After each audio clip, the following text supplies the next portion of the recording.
This is the Gamecock Corner, brought to you by Randy Jones and Associates, your hot spot for everything you need to know about Jacksonville State football. Time to get the scoop on this week's matchup with your host, Shane Wilson, and the legendary voice of the Gamecocks, Mike Parris. Thanks for hanging out with us for another week in the Gamecock Corner. My name is Shane Wilson, and this is brought to you by Randy Jones and Associates. If you are loving what you're hearing in the Gamecock Corner and you're listening on YouTube and you have not clicked that thumbs up button and liked it yet, or you have not subscribed, we would very much appreciate that, and it helps us out a whole lot. Now, if you have not invested in a defibrillator, then you may have decided that it might be a good investment to make after Saturday's game. What a finish when JSU went to Ruston, Louisiana. They tied Louisiana Tech on a Hail Mary to end regulation. They missed the extra point that would have won the game, so they have to win it in overtime. I don't know that there is a roller coaster in this country that could have been a better roller coaster than what you got during that couple of minutes or so of that game and the end of that game on Saturday. So let's talk about that. And talk about a guy that's got a story to tell about it. For the first time in over 40 years of being the voice of the Gamecocks, Mike Parris was not on the call on Saturday. And so now let's find out why. He joins us in the Gamecock Corner. Mike, thanks for hanging out with us for another week. Thanks, Shay. Thanks, sir. I guess if you hang around long enough and whatnot, you encounter a little bit of everything before life is over. Well, it's funny you say that because the last time we spoke, you were in Colorado Springs, and we were talking about the fact that, unbeknownst to you, you look out the window in your hotel room and there's 5 inches of snow on the ground, and apparently it kind of just spun downhill from there, didn't it? Oh, it was awful. I'll just put it that way. Yeah, it spun in a hurry, got out of control. They were expecting a little bit of snow, but this one, I think, caught everybody by surprise. A rare early season winter storm like they had, and it was like in certain parts of Colorado and New Mexico, I think it was blizzard-like conditions, had whiteouts and things like that. So between four cancellations of flights, 2 different airlines, road closings, I was actually going to try to drive it, about a 15-hour drive from Colorado Springs to Ruston, Louisiana. Nothing worked out. I'll just put it that way. The only good thing was we won the ball game when it was all said on Saturday night. No kidding. All right. Well, now let's talk about that.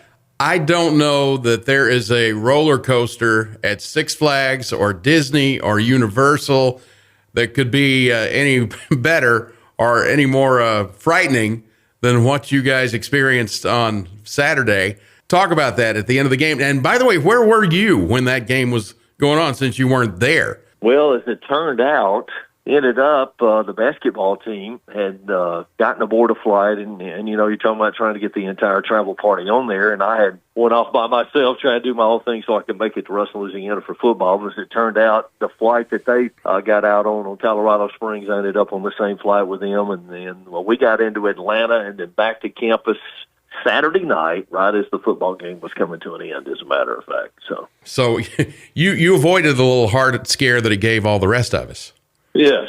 Well, no, I actually I was listening to the game, and actually we had a couple of folks that had pulled up on different devices watching it, and I was listening to the game as well. So didn't get to hear all of it, but did get to hear at the end there that we won the game. Well, you got out on the bad end of one earlier in the season like that, so I guess this was basically what goes around comes around, right? Yeah, the look back at the game on Saturday, the third quarter was what allowed it to be tight and close like that. I think it had control of the game probably, but third quarter, especially offensively, didn't do much with the football, and that came back to bite us in the fourth quarter there. And never die. I guess never give up, never say die, whatever. Not to the final play there, and made a play, made it happen. So fortunate to get out of there with a win, and you get all kinds of emotions there just in a short period of time, because you score and then you think, hey, we kicked the extra point, we win it. Then you miss the extra point, so that changes everything again there. So just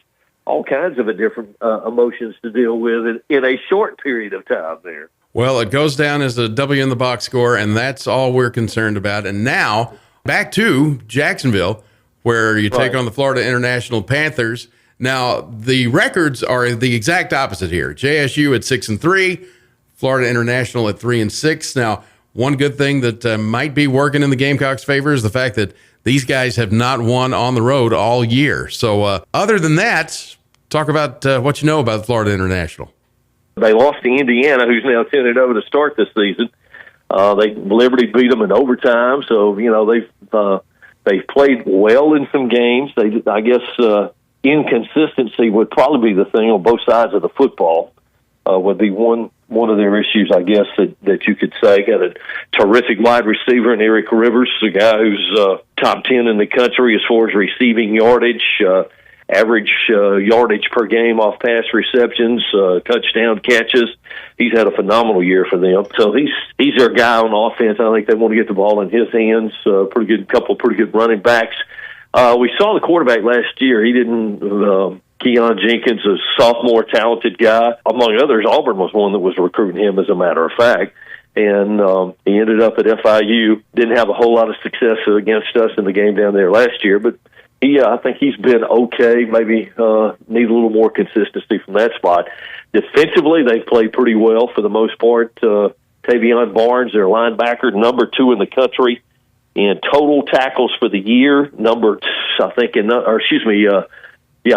in total tackles and number 4 in solo tackles on the year. So obviously be calling his name a lot. The good thing is back at home and the next 2 are at home. So I think it's one big key there for us as well. Yeah, and 2 monsters coming up at home to end the season. Right. So hopefully the heading back home will be good for the Gamecocks as they take on Florida International. And it happens on Saturday afternoon. You'll hear it on 102.9 WKXX.